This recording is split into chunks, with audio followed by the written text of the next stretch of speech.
Halo BEPFEMS, berjumpa lagi di BEP Talks, spesial ulang tahun ke-78 Republik Indonesia. BEP Talks kali ini mencoba hadir dalam format yang berbeda di Meetup Session, membahas tantangan politik, keterlibatan gereja, dan kontrak iman seorang Kristen dalam politik. Direkam langsung dari Kediri dan kita akan sambut bersama BEP Talks Meetup Session bersama hambanya, Pendeta Victor Rembet. Waktu itu namanya bukan merah putih tapi gula kelopo. Ya. Gula kelopo apa tahu? Waktu itu masih gula Jawa ya, masih merah dan kelopo putih. Jadi merah putih itu awalnya seperti itu. Dan kemudian sayangnya hanya terjadi 8 bulan karena sudah itu dia dikalahkan lagi. Jadi tapi itu sejarah mencatat. Mungkin Anda bisa cari gampang kok di Google. Bendera merah putih pertama dikibarkan di Kediri. Bangga nggak? Lalu, nih, ini juga pertama kali diperkenalkan di Kediri, burung Garuda. Bayangkan di Kediri ternyata sangat kaya untuk menjadi bagian dari bangsa dan negara kita ya. Kalau ini oleh Erlangga itu di Kediri dan tinggal dicari, gampang. Saya sekarang kalau saya ngomong kayak gini nggak perlu susah-susah lagi cari di Google bahwa sejarawan Kediri juga ada yang bisa memberikan informasi, tapi gereja harusnya bangga dan Anda ditempatkan di Kediri ini bukan sesuatu yang kalau berkaca kepada Mazmur 139 ayat 13 sampai 16, sejak dalam kandungan ibu kalian sudah diciptakan untuk hadir di sini, dan kita semua yang lain ya semua ada yang di berbagai lokasi tapi akhirnya sampai ke Kediri.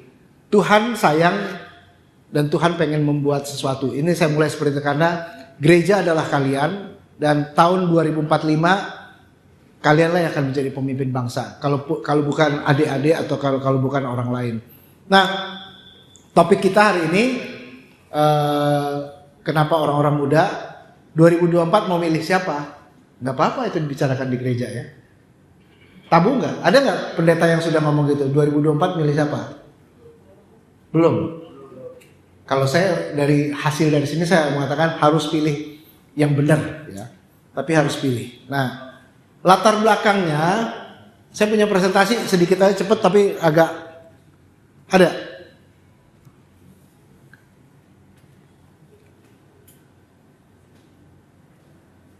Mana tuh ininya? Wah, ini MacBook agak susah ya. Ya. Ya kayak gini lah, karena bicara tentang gereja, negara kita, Indonesia dan semua, gereja membawa kabar baik. Itu ada yang pernah lihat nggak lambang di sebelah kiri atas itu lambang apa? Ada yang tahu? Ya IHS, apa itu? Hah? Nauzubillah min zalik, itu nggak pernah. IHS itu ada dua maknanya. Karena gereja ternyata di pusaran ini sepanjang abad. Kita tahu ada iktus ya. Iktus itu memang iktus rahasia. Tapi ketika gereja sudah tampil ke publik, itu adalah lambang itu. Lambang itu apa?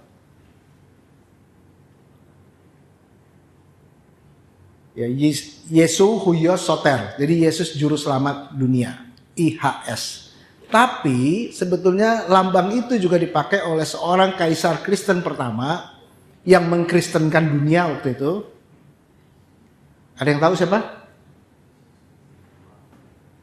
Di abad keempat kelima, Konstantin, Flavius Konstantin. Jadi kaisar Konstantin itu diganti namanya In Hoc Signo.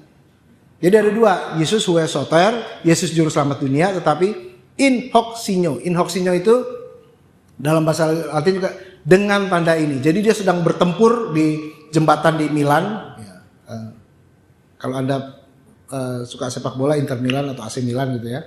Di jembatan Milan itu sedang bertempur, tiba-tiba dia ngeliat tanda salib itu kemudian dia berani maju karena dengan tanda salib itu akhirnya dia bisa menang pertempuran dan akhirnya seluruh kerajaan Romawi dikalahkan dan dia menjadi raja yang luar biasa dan untuk pertama kalinya kekristenan menjadi agama negara. Tapi gara-gara itulah kekristenan jadi rusak.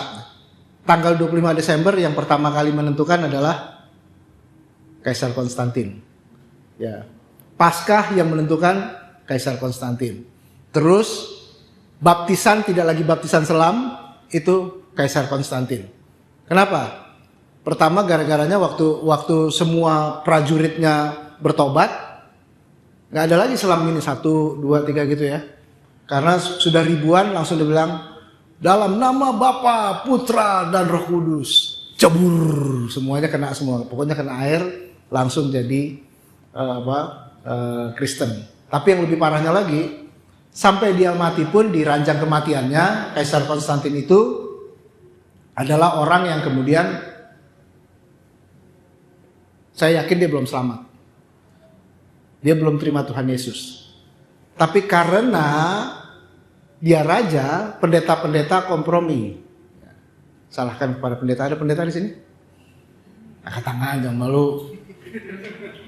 Ini cuma 2. Iya, muda kayak tua kayak sama aja gitu. Itu kan cuma urusan administrasi dari tabisin apa enggak. Tapi kemudian karena pendeta-pendetanya ini ingin menyelamatkan kaisar, itu langsung dia dibaptiskan. Karena dianggap dengan membaptiskan selamat. Itu pertama kali juga kesalahan bahwa baptisan menyelamatkan. Jadi waktu dia dirancang kematiannya dibaptiskan. Nah, ini semua gereja dirusak karena gereja dan negara. Ya, jadi si Kaisar Konstantin. Nah, apakah kita mau merusak negara atau negara merusak kita? Wallahu alam bisawab. Ya. Wallahu alam bisawab itu kalau teman-teman IAIN, teman-teman UIN mengatakan wallahu alam bisawab artinya apa? Gua nggak paham, gua nggak bisa jawab. Ya. Tapi memang artinya memang kita nggak tahu ya wallahu alam bisawab. Nah, next sebetulnya sejarah gereja saya mau lanjut kisah gereja adalah di dalam perjanjian lama pun sudah ada 2 model. Yang pertama pendekatan model pembebasan Musa. Jadi gereja kemudian terlibat dengan model Musa itu kan Tuhan mendengar suara orang Israel. Dia berseru-seru dan kemudian Musa dipakai Tuhan untuk membebaskan orang Israel. Dalam hal ini negara dihancurkan oleh kekuatan spiritual oleh Musa. Dan itu yang seringkali terjadi juga. Banyak kasus-kasus demikian dan itu konfrontasi frontal para nabi dengan para raja di Israel, juga Yesaya dengan para raja di Israel, kemudian Yeremia, dan semuanya itu selalu berhubungan dengan dalam tanda kutip gereja dengan negara. Tapi ada juga di perjanjian lama gereja juga itu royal consolidation, artinya ya umat Allah itu sangat patuh kepada raja. Jadi negara dan umat Allah itu dalam posisi yang selalu apakah melawan, apakah patuh. Ini saya cepat aja ya. Nanti saya bagikan PowerPoint-nya bisa dibuat PDF aja. Next one di Perjanjian Baru ternyata mirip juga. Next lagi di Perjanjian Baru ini sebagai awal diskusi kita. Di Perjanjian Baru kata Yesus, kok ada L-nya. Berikanlah kepada kaisar apa yang wajib kamu berikan kepada kaisar, dan kepada Allah yang wajib kamu berikan kepada Allah. Ini kemudian swing kanan dan kiri bagaimana kita taat kepada Allah dan taat kepada kaisar. Tapi Roma 13 ayat 1 ini Paulus mengatakan tiap orang harus takluk kepada pemerintah yang di atas, sebab tidak ada pemerintah yang tidak berasal dari Allah, dan pemerintah yang ada ditetapkan oleh Allah. Jadi seperti ini. Nah, apa itu pemerintah? Nanti kita akan bahas, tapi selalu perjanjian lama, perjanjian baru selalu gereja dan negara seperti itu. Next lagi, cepat aja. Gereja awal dan perubahan dunia, umat itu begitu apolitis karena diserang terus, ditindas. Jadi pada waktu itu, tahu kan apolitis? Tahu apolitis nggak? Kalau asosial? Hah? Ya, tidak mau berpolitik. Gereja kita diajarin politik nggak sih? Mau tanya, pernah nggak dari mimbar terus diajak ngomong anak muda berpolitik? Pengen tanya nih, kok diem semua? Hah? Pernah nggak diajarin berpolitik? Tapi kalau ada gereja dilarang, kita teriak-teriak nggak? Kalau ada gereja dilarang, manut. Terus kalau misalnya ada sekolah negeri harus siswa perempuan berjilbab, marah nggak? Iya. Terus kemudian ada penerimaan ASN dibatasi karena kuotanya yang Muslim harus 90%, yang Kristen cuma 10%. Suka nggak? Kemudian sertifikat halal diharuskan kepada semua. Suka nggak? Kalau mau jualan ya nggak apa-apa juga sih sertifikat halal. Tetapi kemudian segala macamnya itu kemudian ternyata kehidupan kita semuanya berurusan dengan politik. Sementara gereja tidak mau terlibat dalam politik. Pengambilan keputusan nanti di tingkat pusat namanya DPR RI, membuat undang-undang. Di tingkat provinsi itu namanya DPRD provinsi. Di tingkat kabupaten kota itu DPRD. Orang Kristen di mana suaranya? Apolitis. Karena gereja, wah politik itu kotor. Politik itu nggak bener. Lalu siapa yang mau mewakili orang Kristen di situ kalau semua orang Kristen nggak usah berpolitik? Next lagi ya. Abad Kristen sebelumnya sebelumnya before. Ya, hadirnya Kaisar Kristen bernama Konstantinus memang merusak. Akhirnya ada negara-negara Kristen, negara Kristen ini merusak ya. Dan negara Kristen ini juga yang kemudian membuat ya dalam pelajaran sejarah kita kolonialisme itu disebut dengan apa? 3G. Wah, luar biasa. Berarti kalian tidak baca Alkitab aja, belajar sejarah juga ya. Gold, glory, and gospel. Karena memang ada seperti itu. Tapi sayangnya yang merusak pemberitaan Injil Indonesia adalah orang Belanda. Karena buat mereka gospelnya itu untuk membuat mereka kaya dan orang-orang native orang-orang asli tidak boleh masuk gereja pada waktu zaman Belanda. Jadi orang Belanda tidak memberitakan Injil sama sekali kecuali memang sesudah politik etis dilakukan ya. Tapi selama ratusan tahun itu orang dilarang masuk gereja. Jadi gereja itu hanya untuk orang-orang kulit putih dan atau suku-suku tertentu, Ambon, Manado dan lain-lain yang kemudian jadi tentara Belanda. Tapi di Jawa pernah ada seorang bernama Sadrah menjadi pengabar Injil malah dibungkam habis-habisan oleh Belanda. Jadi belum tentu gereja itu seperti itu. Bahkan Mahatma Gandhi hampir jadi Kristen. Tahu kan Mahatma Gandhi siapa? Siapa? Mahatma Gandhi siapa? Tokoh India, tokoh kemerdekaan India ya. Dia hafal.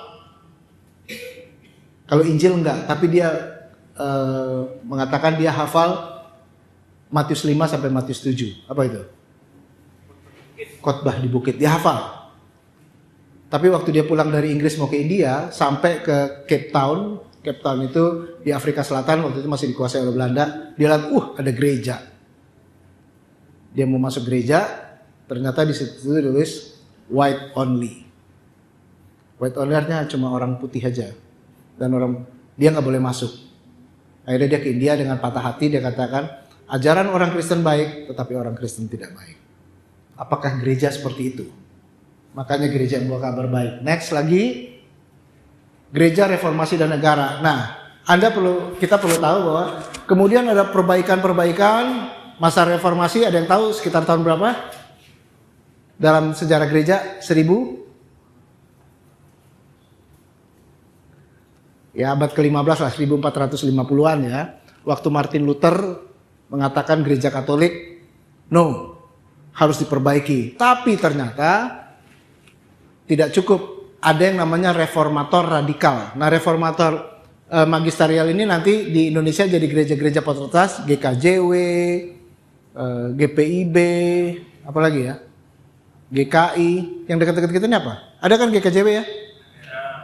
Ada GPIB, sini di Kediri nggak ada ya?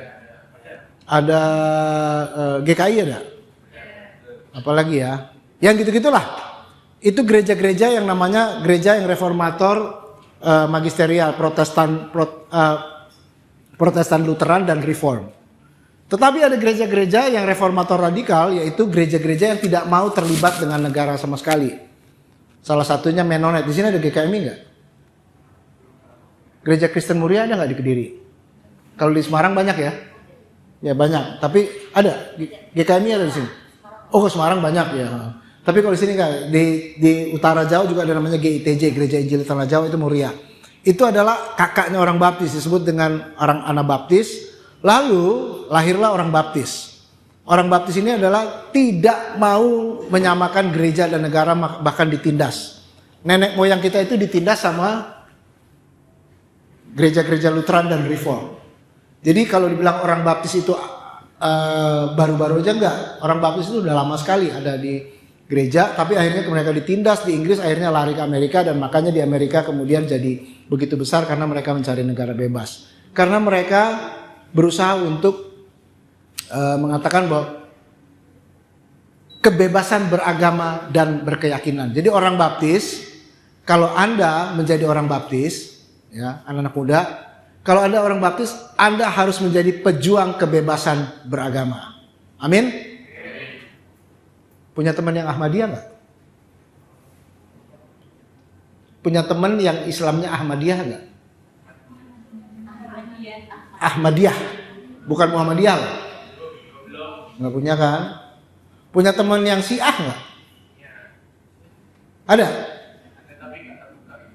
Nah.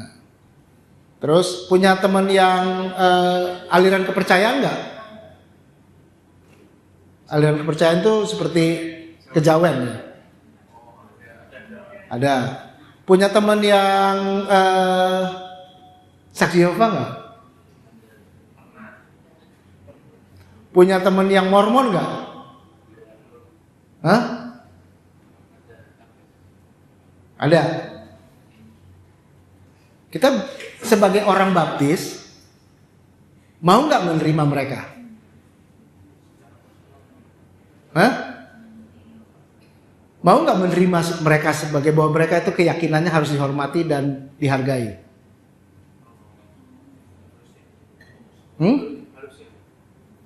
Harusnya. Mau dia saksi Yehova, ya buat kita dia sesat, tapi kita harus terima dia. Karena itu keyakinannya dia. Dia mau, jadi pemberitaan Injil tidak mungkin dengan kita seperti FPI yang ngelarang-larang. Jangan sampai orang baptis ngelarang orang lain untuk beribadah, karena nenek moyang kita berjuang untuk kebebasan beragama. Nah itu makanya jadi ketika kita nanti bicara tentang politik, tidak bisa dilepaskan dari panggilan kita sebagai umat baptis. Saya kenapa masih tetap jadi orang baptis? Karena ada panggilan untuk kebebasan beragama. Masih ada panggilan untuk bagaimana siapapun, kalaupun saya tidak setuju dengan doktrinnya Saksi Yehova, bukan berarti saya melarang dia. Di negara NKRI, orang Saksi Yehova boleh beribadah. Begitu kan? Gitu nggak? Sama seperti orang Ahmadiyah, saya punya teman baik Ahmadiyah yang dia sedih ketika masjidnya dibakar. Saya harus membela mereka juga. Ada teman-teman Syiah juga di Sampang yang waktu itu diserbu oleh teman-teman yang lain. Kemudian sekarang di Sidoarjo mereka punya tempat pengungsian. Ya puji Tuhannya teman-teman Muhammadiyah yang menjaga mereka. Artinya kebebasan beragama dan berkeyakinan seberapa anehnya pun, kecuali yang melawan hak asasi manusia. Kalau beragama sudah bawa pedang, kita lawan. Saya tetap tidak setuju dengan cara-cara kekerasan. Dan itu bukan beragama ya. Nah inilah latar belakang kita. Kita adalah anak dari reformator radikal. Next lagi.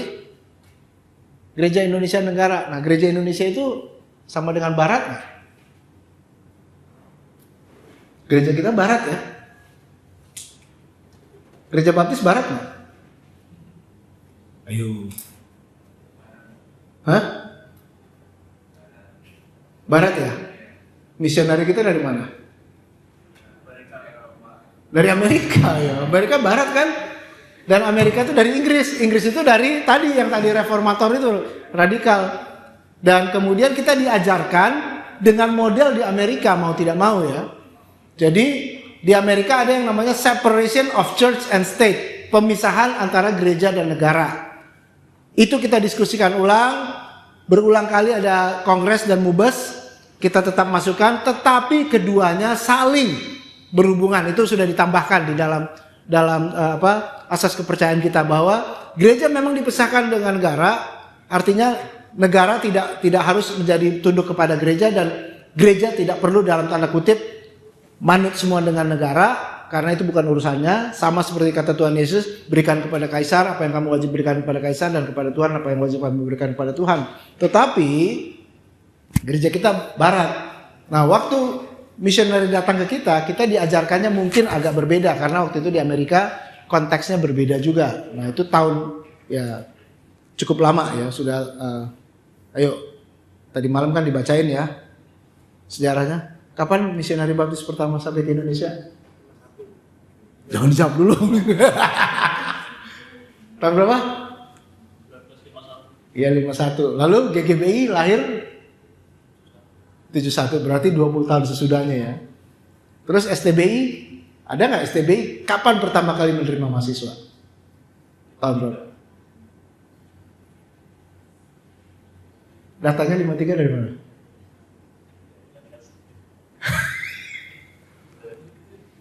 Hah? Ayo. Nanti dicek ya. Karena apalagi mahasiswa STBI, ada datanya nggak? Kapan STBI dibuka pertama? Karena di situ STBI dibuka pertama ya 53 agak terlalu awal. Yang pasti pendeta baptis pertama ditabiskan tahun 59. Pendeta nasional yang dibaptiskan pertama itu, kalau gereja baptis pertama itu di Bandung, pendeta baptis pertama ditabiskan di, gak ada yang tahu juga ya, di gereja baptis Kalvari. Jadi itu pendeta baptis pertama siapa, nanti cari tahu ya. Pokoknya begitu. Nggak ada dalam sejarah ini kan? Tahu nggak siapa pendeta baptis? Pendeta nasional. Pendeta nasional yang tidak ditabiskan namanya pendeta Watimuri. Tapi dia pindah dari gereja dari Kemah Injil ke baptis. Tetapi pendeta baptis yang lulusan STBI pertama ditabiskan siapa? Nanti cari ya. Saya masih punya buku wisuda pertama STBI juga di rumah. Tapi nanti kita diskusikan. Saya punya sejarahnya. Tapi ini kalau nggak tahu siapa, PR ya. Kalau misalnya udah tahu nanti WhatsApp saya. Nanti dapat sesuatu. Hah? Siapa? Pendeta Edi belakangan, udah jauh. Pendeta Edi bukan ya 10 mahasiswa pertama aja tahu nggak siapa di STBI? Sebut 3 aja. Hebat nih kalau bisa ngomong 3. Masih ada yang hidup kemarin, baru ulang tahun ke-90. Nggak tahu ya? Masya Allah. Sejarah baptis itu harus diketahui ya. Baptis ini 10 orang pertama, sebut 3 aja, hebat nih. Pendeta Mulus sudah jauh sini. Silahkan cari lagi ya. Ya, baik. Nah ini sekularisme atau Kristen politik. Jadi gereja Indonesia, ketidakpastian pilihan gereja membingungkan karena pada satu mendapat keuntungan politik, tetapi pada lain, nih saya pakai kata syariatisasi. Ya. Jadi kalau misalnya polisi yang kental, polisi untuk syariatisasi berbagai produk legal negara. Kita sekarang sedang dijadikan dalam tanda kutip, saya bukan mengatakan baik atau buruk, tapi Indonesia sedang terjadi proses syariatisasi. Saya suka ngomong ini dengan teman-teman yang muslim juga. Bahwa mengagamakan negara, apalagi hanya dari satu agama, itu adalah persoalan besar bagi cita-cita bangsa. Dan orang baptis, saya katakan orang baptis ya, orang baptis berjuang untuk melawan syariatisasi Kristen pula. Jadi orang baptis itu berjuang. Pernah ada satu negara Kristen Protestan, ya kalau Katolik kan banyak ya kita. Tahu nggak negara Kristen yang mempraktekkan syariat Protestan? Mesti banyak belajar nih. Ada yang tahu nggak? Namanya negara Jenewa. Di bawah John Calvin, Johannes Calvin. Jadi negara ini tiba-tiba dalam masa puasa itu orang Kristen kan ada masa puasa 40 hari sebelum Jumat Agung. Zaman itu ya. Jadi kalau Anda ketahuan makan daging dipecut. Kemudian kalau Anda ketahuan melakukan hal-hal tidak ke gereja 3 kali dalam sebulan, ditahan. Itu negara syariatnya Protestan. Jadi pernah ada. Dan kita yakin orang Baptis menolak itu semua. Di Indonesia pernah ada namanya Perda Injil di Manokwari. Dan itu saya termasuk yang tidak setuju. Karena sama aja, saya sama tidak setujunya dengan Aceh yang dijadikan dijadikan provinsi dengan syariat Islam, sama juga saya tidak setuju dengan di daerah Kristen manapun Indonesia untuk ada undang-undang berbasis agama. Nggak ada. Indonesia NKRI.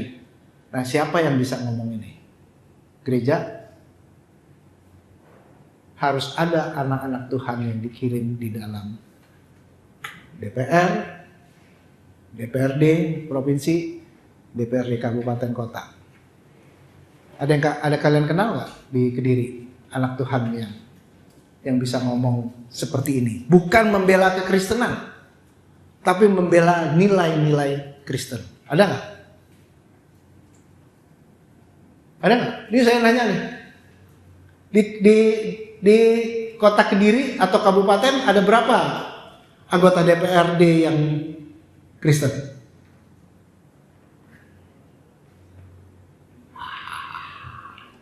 Lain kali PKM BPPD undang salah satu anggota DPRD yang Kristen ngomong ya, supaya kita bisa ngobrol aja, karena kita perlu tahu sebetulnya kebijakannya yang mana sih. Nanti kita perlu ngomong, karena di level yang paling rendah itu yang bisa mengambil keputusan bukan di kecamatan, bukan di kelurahan, tapi yang bisa membuat undang-undang ya, itu di kabupaten kota Perda. Yang dari kabupaten siapa di sini?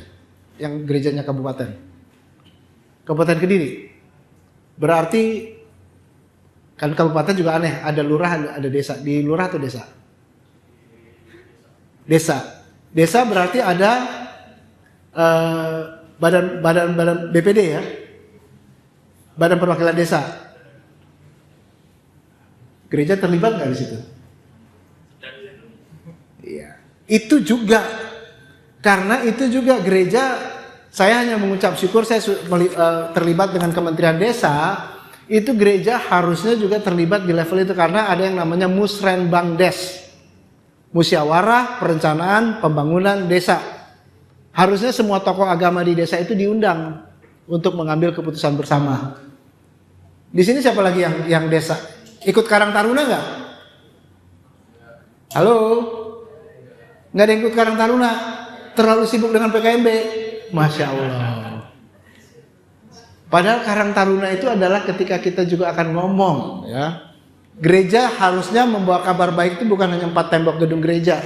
Nah, disinilah kita bukan bicara sekularisme atau Kristen politik, tapi bagaimana gereja bisa terlibat. Next lagi biar cepat. Saya lihat jam saya udah kelewatan, hampir tinggal 10 menit. Next lagi, gereja Pancasila. Gereja dalam kebinakaan. Pilihan kontekstual, kita bersyukur ya. Siapapun kita bersyukur bahwa ada kalau enggak kita nggak bisa seperti sekarang. Tapi setiap saat Pancasila itu sedang dirongrong oleh berbagai macam kepentingan. Gereja yang menghidupi Pancasila, nasionalisme dalam konteks Indonesia adalah ketika gereja harus masuk dalam isu kebangsaan. Pernah nggak diskusi kebangsaan di gereja PKMB atau gereja?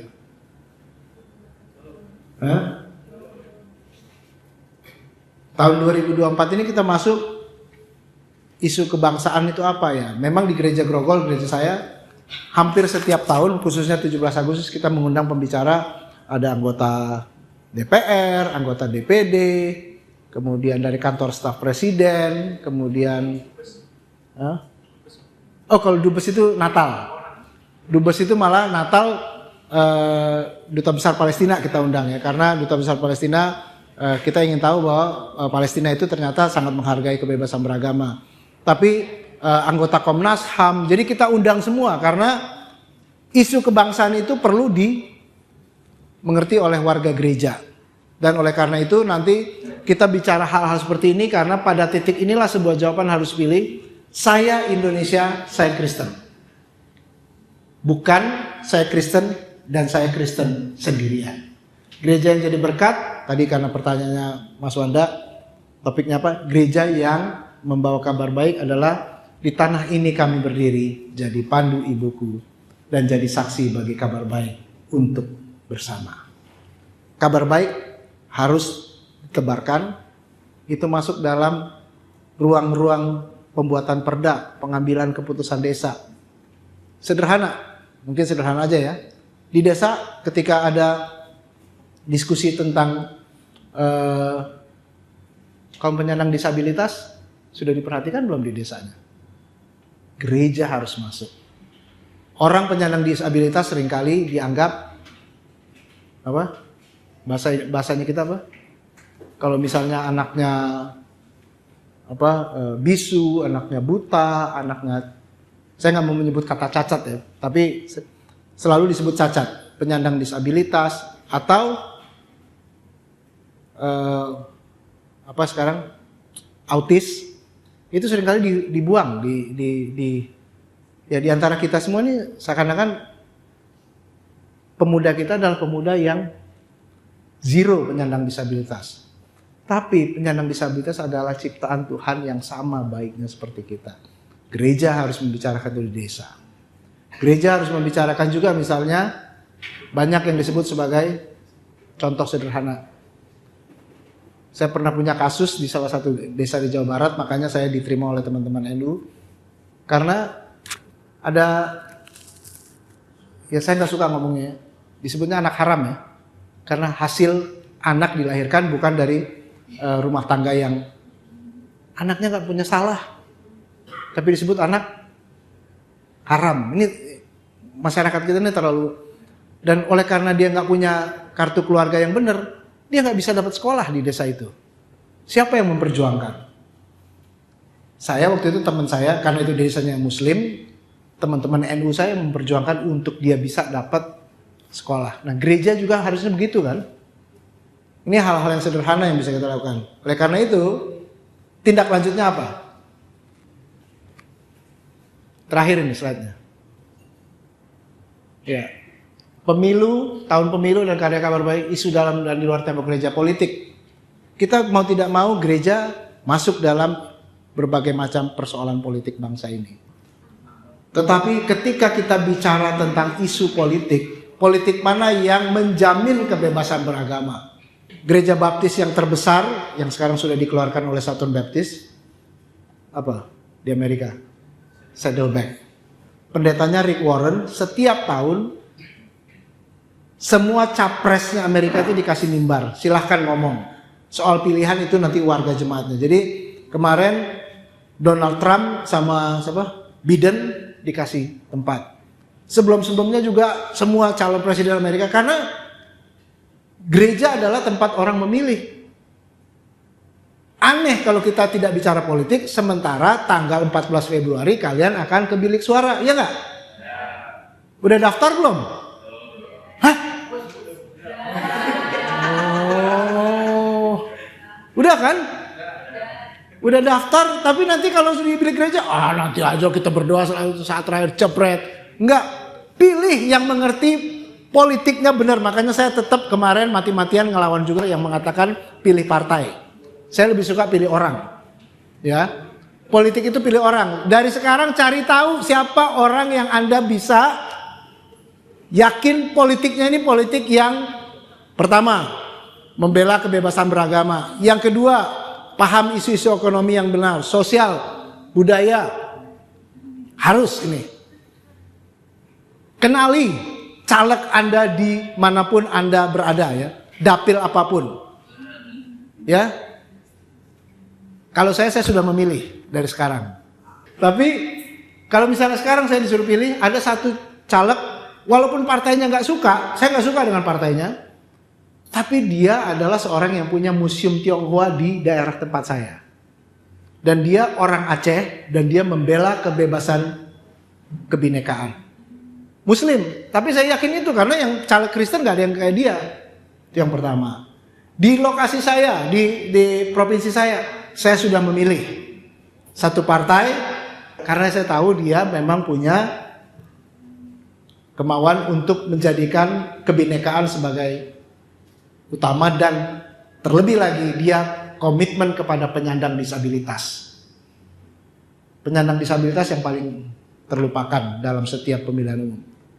Lalu di kota saya belum memilih karena saya belum tahu siapa. Karena belum ada daftar tetap belum ada ya, DCT ya. Nah, itu belum ada. Ini masih daftar calon sementara DCS. Nah, kalian harus memilih dari sekarang. Dan di gereja harus ngobrol. Kalau bisa ngajak pendetanya, harus ini ada pendeta-pendeta ya Pak ya. Ngobrol ini calonnya yang mana nih? Kadang tidak harus yang Kristen. Kalau ada yang Kristen, belum tentu juga Kristennya. Saya malu-maluin banyak caleg Kristen yang di DPR sekarang yang maaf, kemarin korupsi orang Kristen juga ada. Kemudian melakukan pelecehan kekerasan dalam rumah tangga, orang Kristen juga ada. Mari kita pilih. Ya, kalau ada caleg ya kenalin dan harus bisa ngomong dengan artikulasi yang jelas.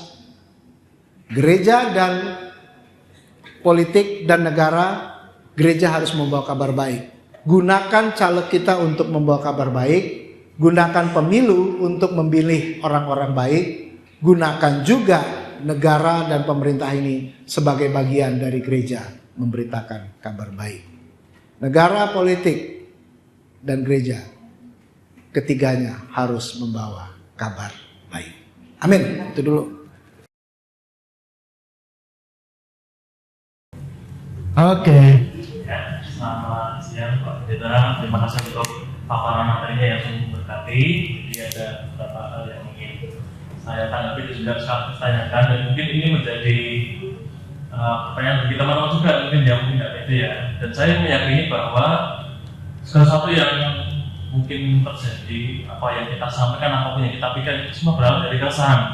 Karena itu pasti mengusik nurani kita, sehingga kita mungkin ini gimana ya, dan kita mungkin bingung untuk memberikan pendapat apakah aku harus menyampaikan tanggapanku melalui kacamata imanku atau gimana nih, perspektifnya gimana.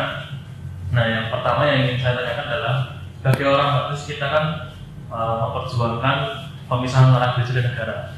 Nah, tadi juga disampaikan bahwa ada hubungan tertentu atau ada kolaborasi antara gereja dan negara, dan juga sepanjang yang tadi dengan sampaikan kita harus memperjuangkan hak-hak tertentu. Nah, kalau gereja dan negara terpisah, itu batasnya bagaimana Pak? Karena pasti ada batasnya, karena tidak bisa disamaratakan dan kita tidak mungkin mengulang dosa yang dulu, seperti ketika Kaisar Roma menjadi Kristen dan mengkristenkan semua bawahannya, itu batasnya seperti apa? Dan ini juga saya menanggapi tadi opening yang disampaikan oleh Mas Wanda. Tadi masih ada pawai yang keresahan di awal, kalau lupa parade. Nah, itu kita kan juga sebagai ekspresi di mana kebebasan untuk mengekspresikan apa yang diyakini. Nah, ini saya juga belum tahu apakah ini maksudnya orientasi seksual atau keyakinan. Nah, itu apakah orang baptis memperjuangkan itu Pak? Karena ini kan satu sisi juga dosa, tapi ini kalau misalkan terjadi di Indonesia secara konstitusi sudah melegalkan ini, contoh.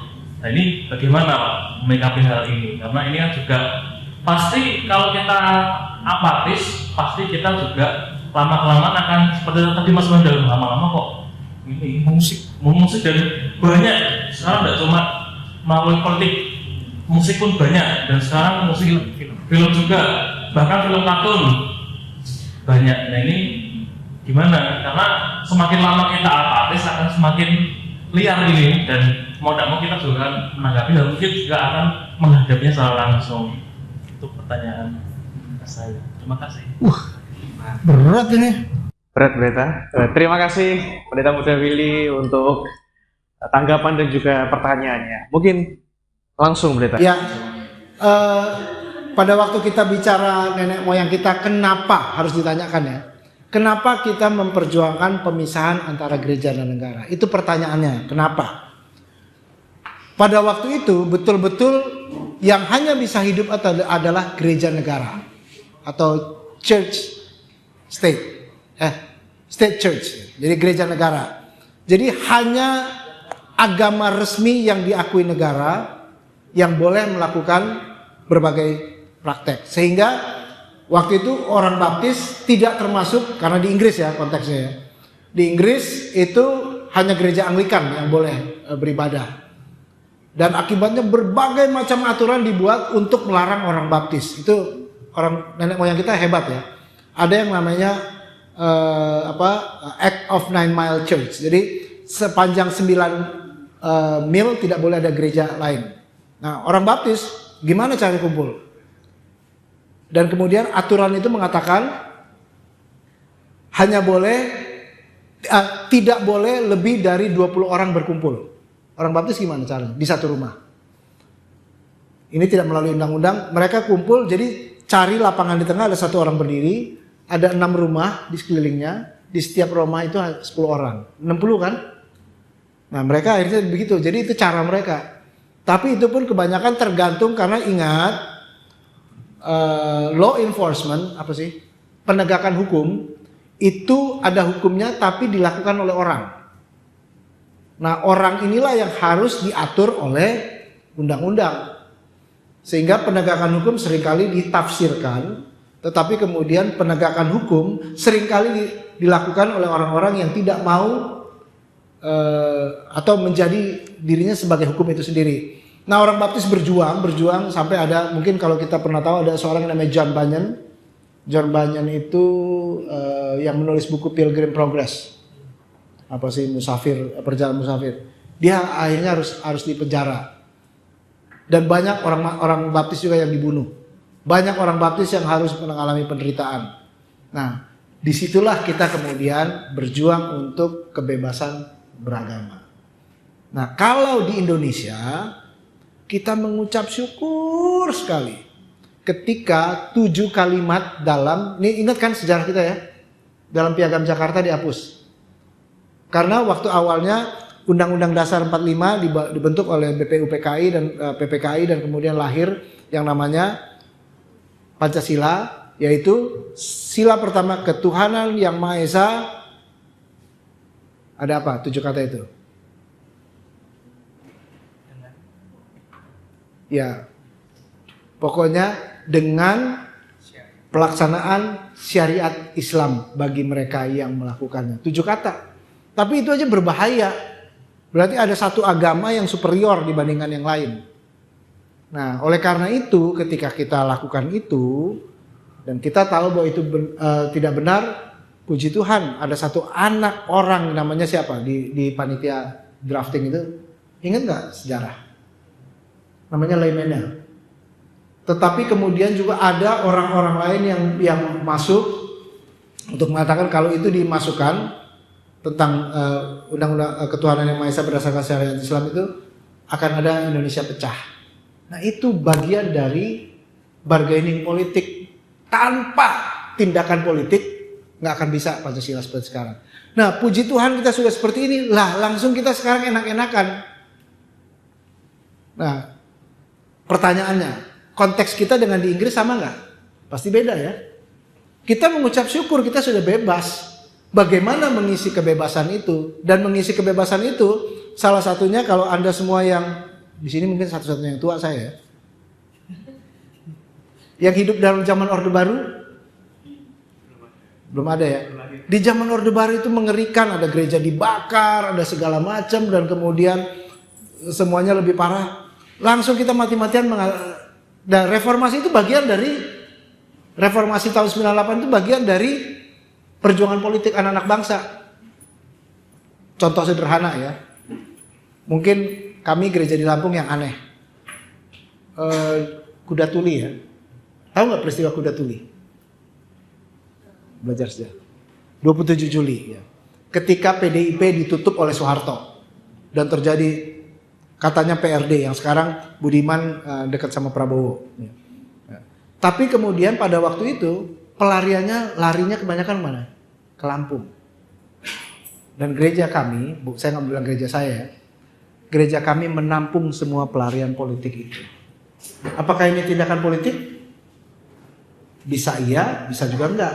Tapi saya mengajarkan panitia perancang ini adalah tindakan kemanusiaan. Mereka ini orang-orang yang sedang memperjuangkan kebebasan dan kita orang baptis percaya kebebasan itu ada.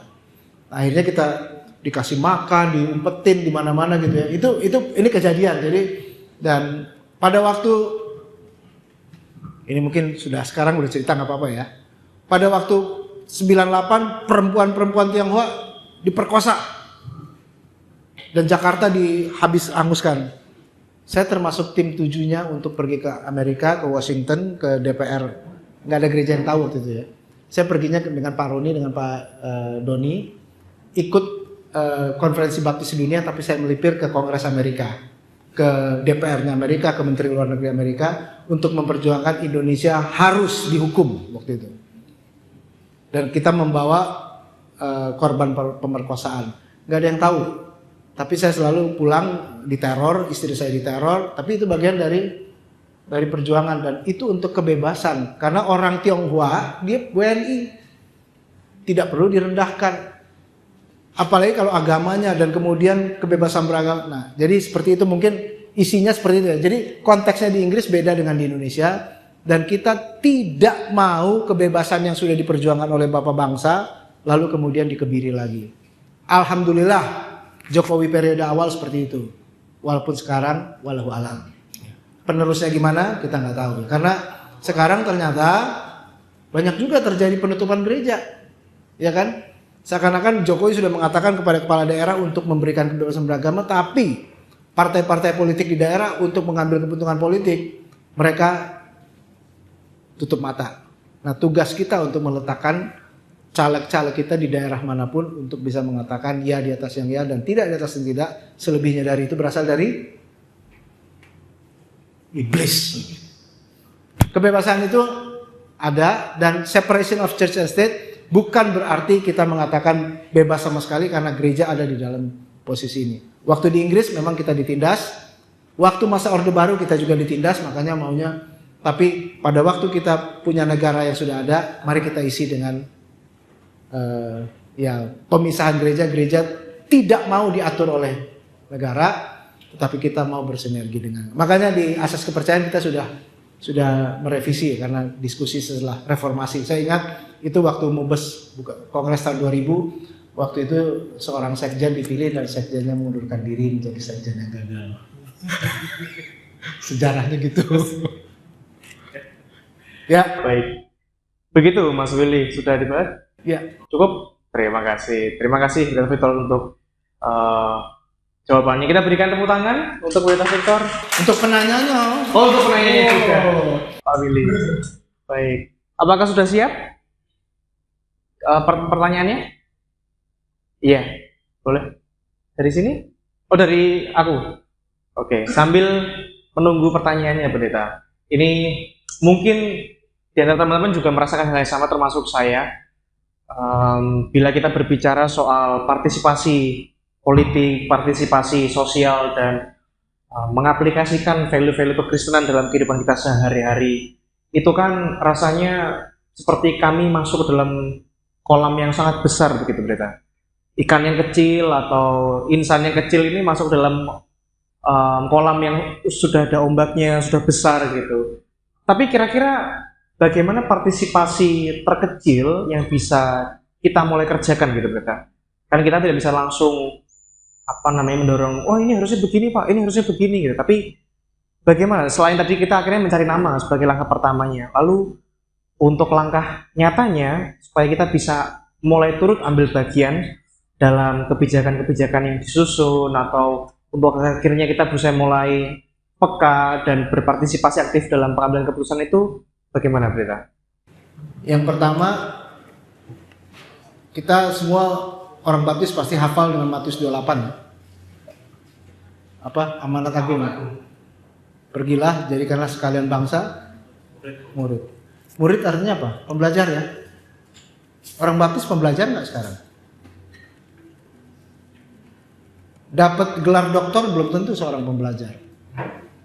Tapi kita harus jadi pembelajar. Belajar bagaimana kitab suci itu ditafsirkan, dan Yesus mengatakan ada banyak hal ya. Ya saya percaya dengan nanti khotbah nanti malam itu. Saya percaya ada 3 hal yang harus kita lakukan, yaitu pertama amanat agung, oke. Tetapi juga selain amanat agung ada apa namanya? Hukum agung. Kasihlah Tuhan Allahmu dan kasihlah sesama manusia. Tetapi ada juga di dalam Lukas pasal 4 itu namanya belas kasihan agung. Jadi yang pertama amanat agung, bahasa Inggrisnya Great Commission. Hukum agung, Great Commandment. Lalu belas kasihan agung itu namanya Great Compassion. Apakah kita sudah belajar untuk mengisi? Compassion itu artinya ketika kita melihat di Lukas pasal 4 Tuhan Yesus mengatakan, waktu dia membuka, itu sebenarnya jarang sekali dikotbahkan dalam artian tugas gereja. Pertama kali Tuhan Yesus datang ke Nazaret, dia dibuang memang, ditolak.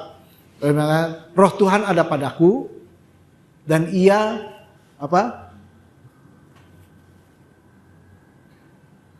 menugaskan aku untuk membawa kabar baik, memberitahukan bahwa tahun rahmat Tuhan telah datang. Gereja mau nggak membawa tahun rahmat Tuhan telah datang kepada komunitas? Dan itu dilakukan Yesus. Kalau kita mau tahu, Yesus melawan ahli Taurat yang melakukan peraturan-peraturan yang ya perda-perda aneh, perda syariat Yahudi. Yesus juga bisa menghormati Kaisar Romawi dengan memberikan kepada Kaisar. Yesus juga bisa melakukan berbagai hal yang lain yang mungkin kita katakan itu sebenarnya politik. Jadi Yesus itu sebenarnya politikus agung. Politisi ya. Kalau politikus katanya Pak saya, tapi tikus. Kalau ini politisi. Ya. Yesus karena politik itu dari bahasa Latinnya itu orang banyak, polis. Jadi kalau kita mau berbicara dengan orang banyak, kita harus mengalami politik. Nah, belajar. Kebanyakan saya. Tapi belajar. Kita terus belajar karena gereja harus belajar bagaimana hidup di tengah masyarakatnya. Baik, dicatat dengan baik, belajar ya. Ini adalah sebuah jawaban yang saya rasa menampar saya secara pribadi dan mungkin perlu menjadi pengingat kita sekalian teman-teman, bahwa salah satu partisipasi termudah kita untuk akhirnya bisa mulai ambil bagian ataupun mulai memikirkan adalah dengan belajar. Karena sepertinya banyak hal yang kita tidak tahu, pendeta ya.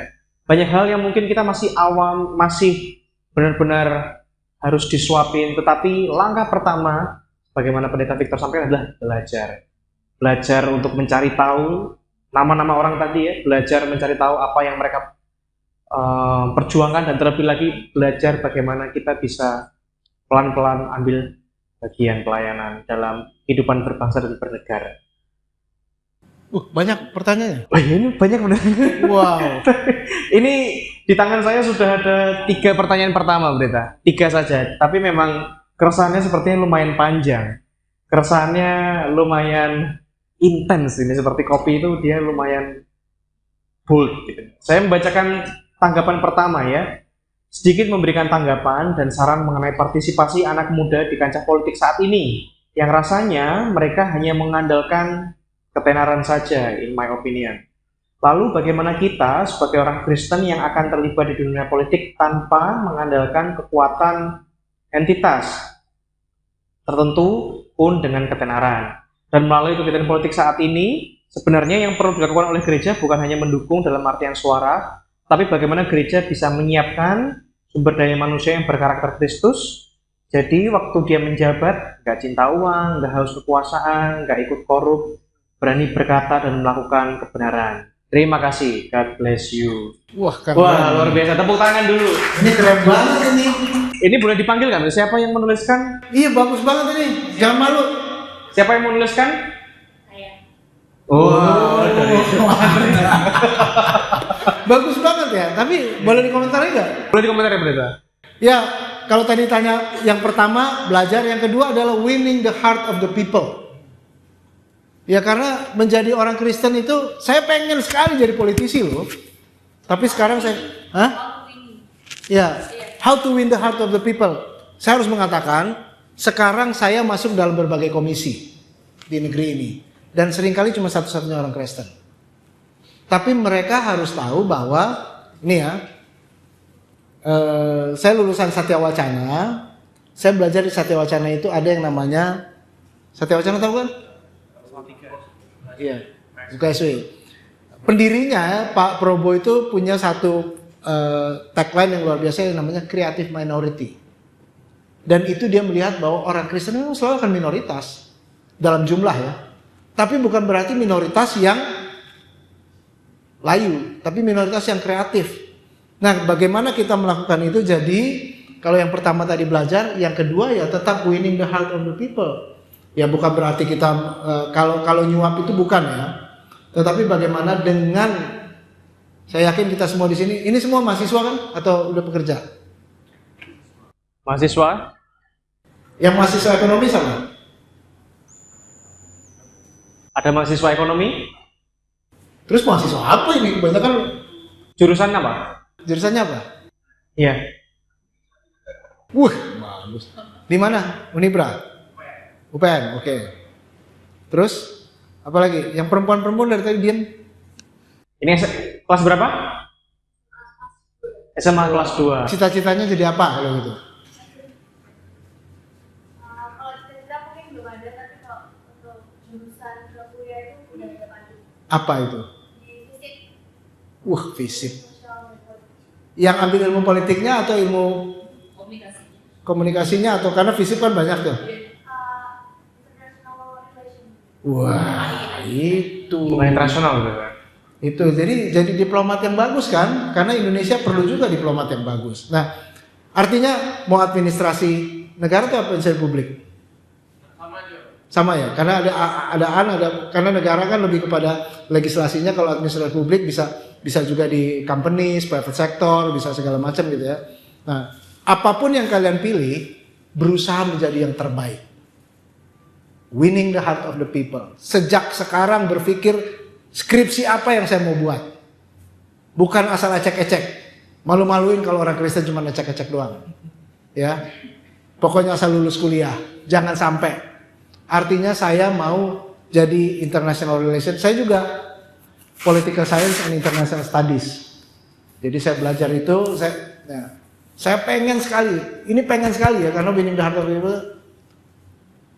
Saya pendeta bukan hanya pendeta baptis, pendeta pertama yang bisa dapat beasiswa Chevening.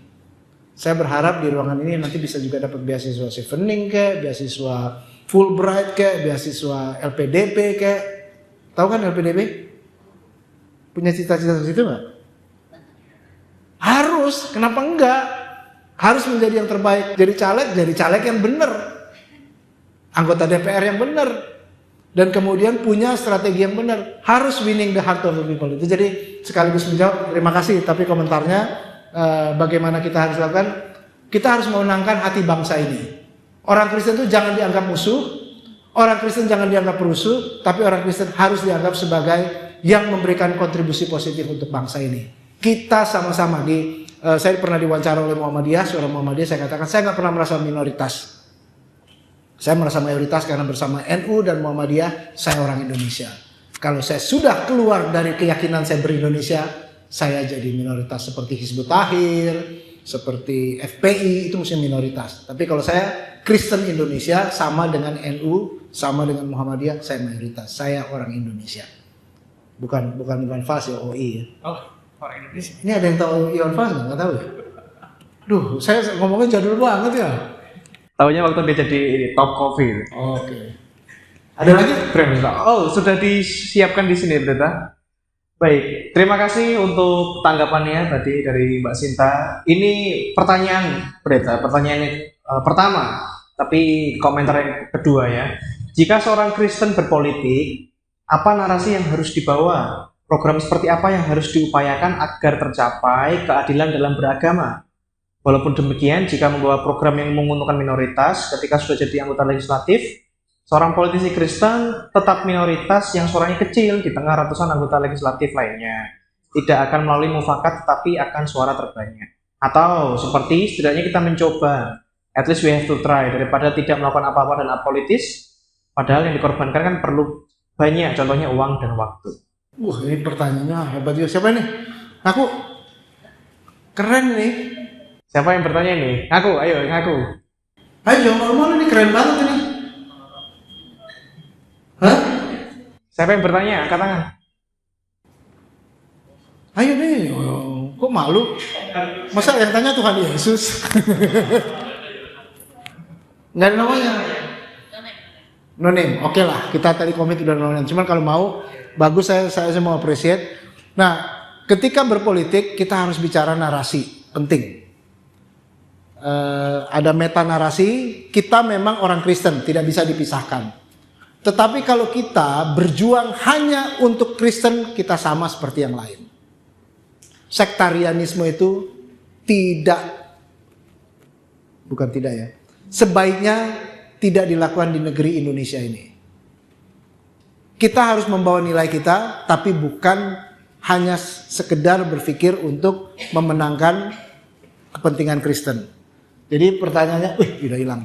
Nah, narasi apa yang harus kita bawa dalam keadilan? Mungkin dalam keadilan dalam beragama itu nanti akan menjadi kalau orang melihat kita adil dalam semua topik, semua isu. Tadi misalnya saya contohkan ya, kalau misalnya kita bisa adil dalam isu-isu penyandang disabilitas. Tadi menarik sekali ya Pak Pendeta ya. Ketika bicara LGBT, keadilan kita di mana? Keadilan mereka sebagai warga negara, bukan untuk dikejar-kejar, bukan untuk kemudian itu kita menjamin, karena kan mereka kan punya kartu KTP. Yang LGBT itu persoalan mereka nanti mempraktekkan yang lain mungkin kita bisa masih diskusi panjang.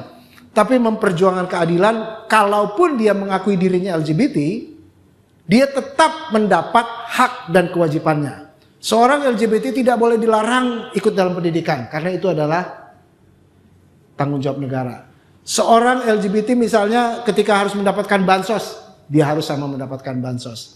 Seorang LGBT harus mendapatkan hak pilih, harus hak pilih.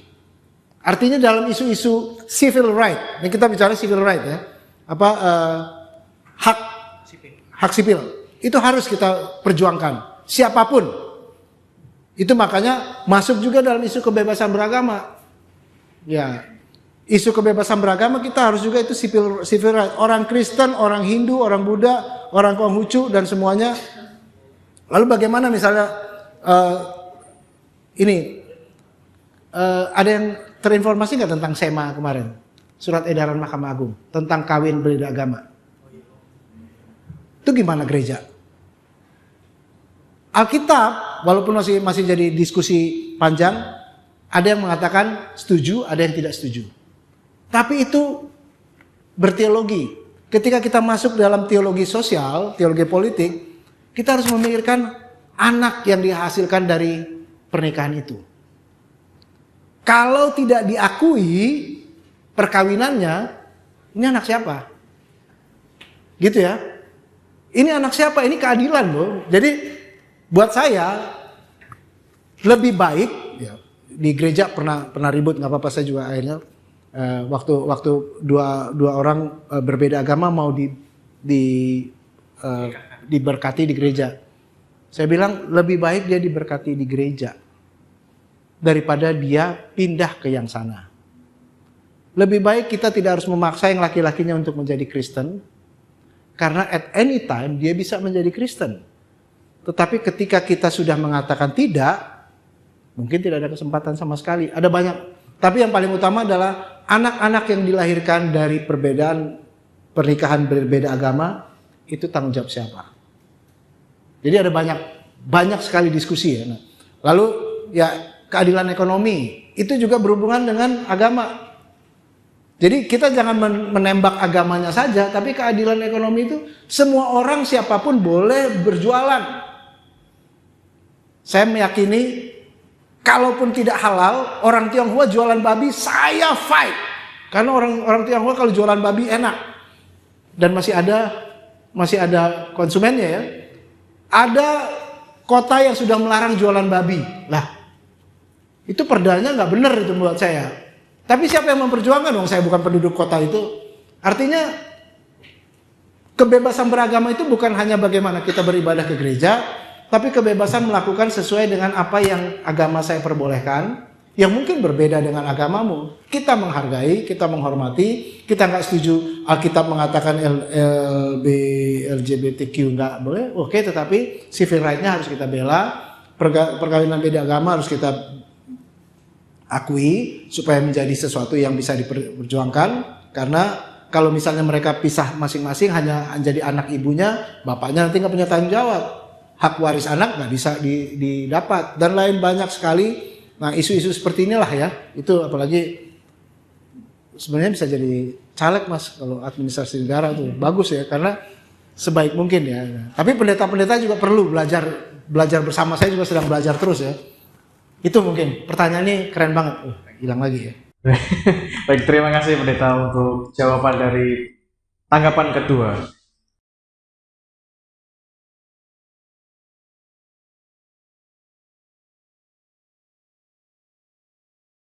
Ya, pertanyaannya apa nih? Berbeda visi. Ya, mungkin pertanyaannya agak ini ya, abstrak. Ya, jadi lebih ke ini sih, karena memang seringkali yang terjadi itu ketika, ya ini udah selalu seperti itu.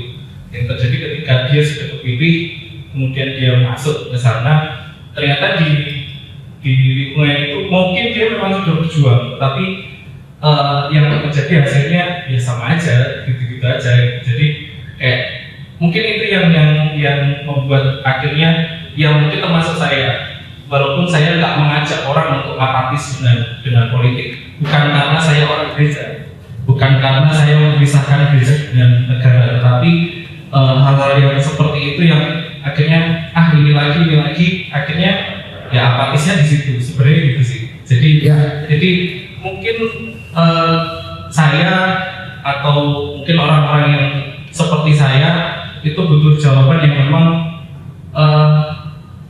benar-benar meyakinkan untuk ke depan negara ini mau dibikin seperti apa gitu. Apakah kita juga gimana kita ada orang-orang yang benar-benar berbeda tetapi bisa jalan bareng, itu sih.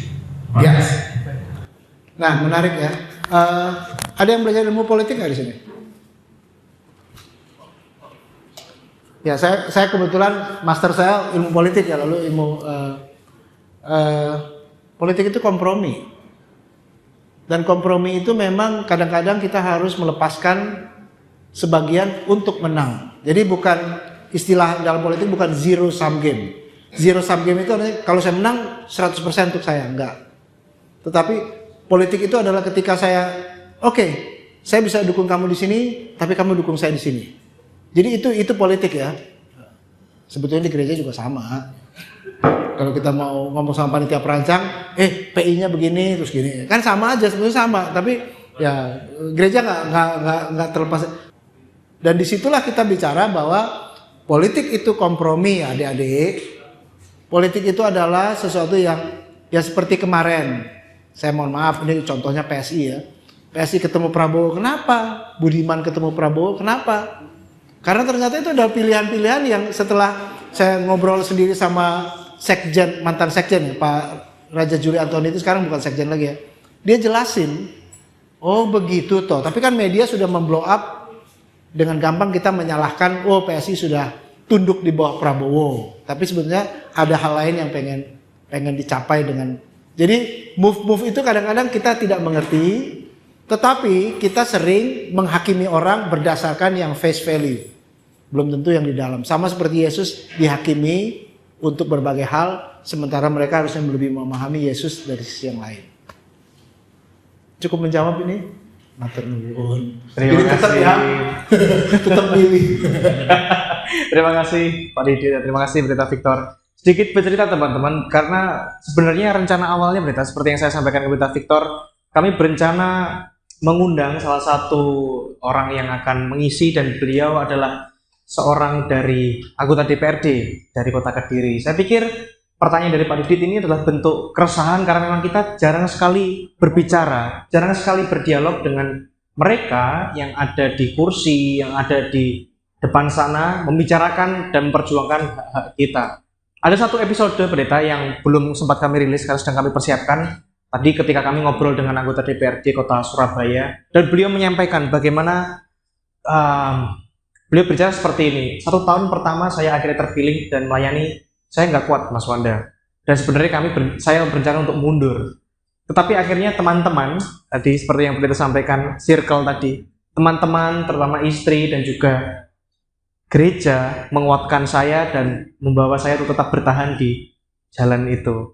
Dan akhirnya beliau ini mendapatkan teman dari partai yang lain, mendapatkan dukungan dari mereka yang beragama lain, bukan dari gereja saja, dan itu menguatkan dia hingga akhirnya memperjuangkan hak kebebasan beragama. Saya rasa ini jadi penyadaran untuk kita sekalian ketika kita perlu sering ngobrol ya pendeta dengan mereka yang sungguh-sungguh mengerjakan, sehingga kita tidak berasumsi, tidak memberikan praduga yang menghakimi bahkan. Ya, Iya, betul sekali. Ya. politik adalah tempat di mana kita harus mengambil keputusan bersama.